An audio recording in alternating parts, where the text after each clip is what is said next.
So, how to make the avoidant anxious? So, this is a really interesting question. Actually, I'm going to reframe it to how do you make someone who is behaving avoidantly behave anxiously? That's really what you're asking, because it's more like, how do you make someone who is distancing themselves and pulling away feel safe enough to come closer, to express themselves, to fear losing you, basically, to act like they really give a shit. Because avoidant people, they tend to kind of seem really cool with everything. They seem like they're just getting on with things, that the breakup hasn't really bothered them that much, and they've, really put it to the back of the mind, and they just seem totally okay. Where the person who is identifying as an anxious attachment is going through all of this big emotion. But the thing is, both people are afraid of vulnerability and afraid to open their heart. Both people are. So the avoidant is actually already anxious. That's why they're behaving in the way that they're behaving. Okay, so there's an element of compassion that we have to have towards the avoidant, just like we would want for ourselves if we're anxious.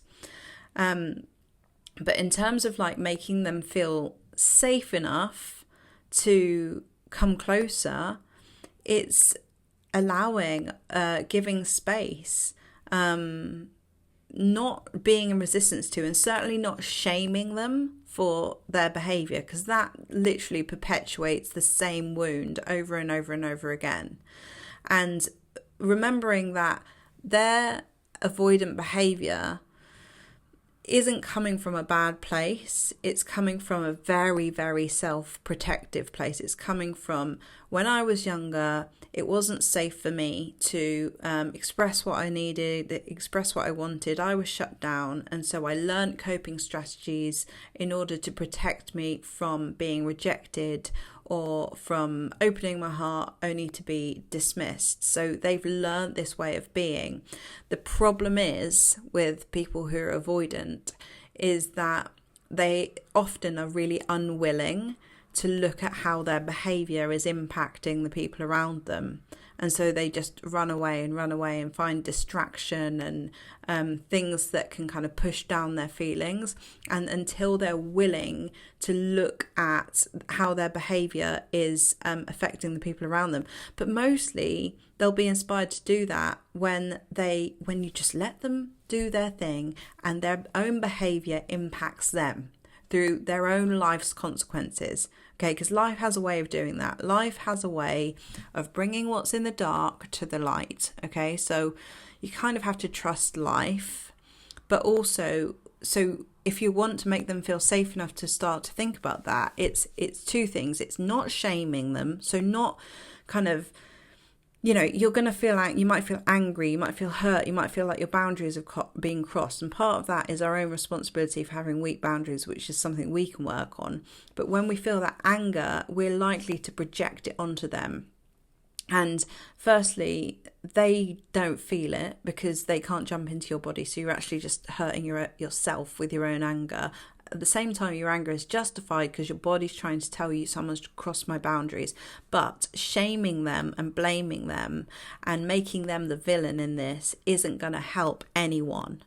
And it's not going to make them feel any better about themselves. And people basically, you can't get to where you want to go from a place of blaming and shaming, can you? So it's about being able to go, you know what, for my own sanity, for my own compassion for myself, I have to be willing to let go of this anger and let them be who they are at the moment without trying to change them. So when you kind of let them go and you go, okay, you don't want to be with me right now, or you want to be distant or cold, fine, so be it. And you protect yourself with boundaries. You focus on yourself. You really start to pour that energy back into you, so that you can feel fulfilled within yourself. You can feel better within yourself.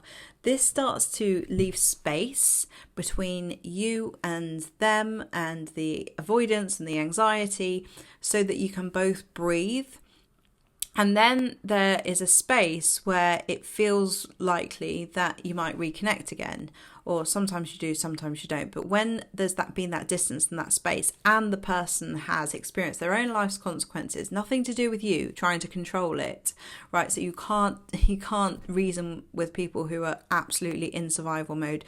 They're in their fears, they're in their walls are right around them. So you can't, it's like trying to talk to a brick wall when you're trying to say, hey, here's this video that you should watch on avoidance.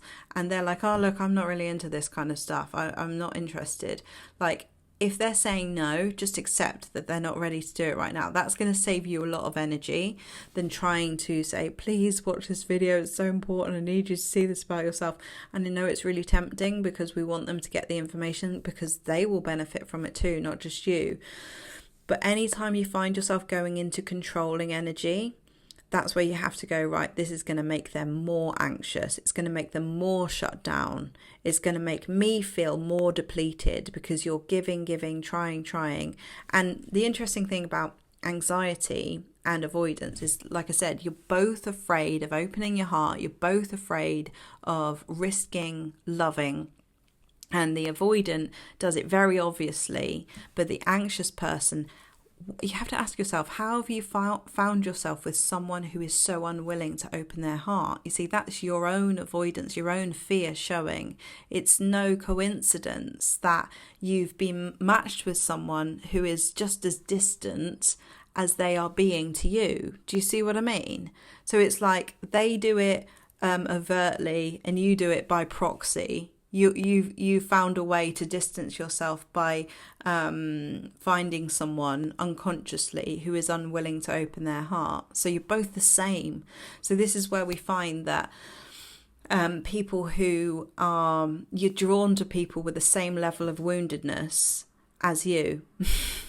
And people who are anxious are often like, what? But I'm so willing to be vulnerable. But it's easy to do that when someone is like distant, far away, unwilling. You know, it's easy for us to sort of give ourselves permission because on some level we don't have to risk it. We don't have to risk the real odds of us actually loving someone and then maybe being rejected, and they feel the same. So in answer to this question, how do you make an avoidant person anxious? They already are, just like you, but they're behaving in a different way. So the real question is, how do you settle an avoidance fears enough for them to express their emotions and come closer?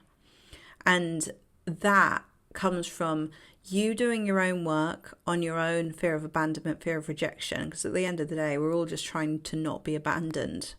We're all desperate to not be left.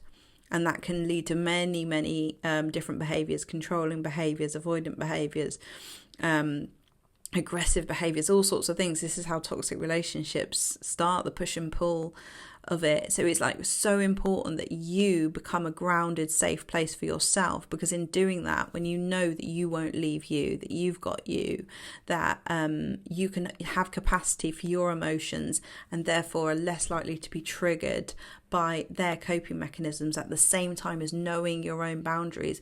Boundaries make people feel safe. Okay, boundaries make kids feel safe, don't they? If I, as a parent, didn't have boundaries for my son, he would feel like he could go off and do everything, but then he doesn't feel safe with himself because he hasn't learned how to survive in the world yet.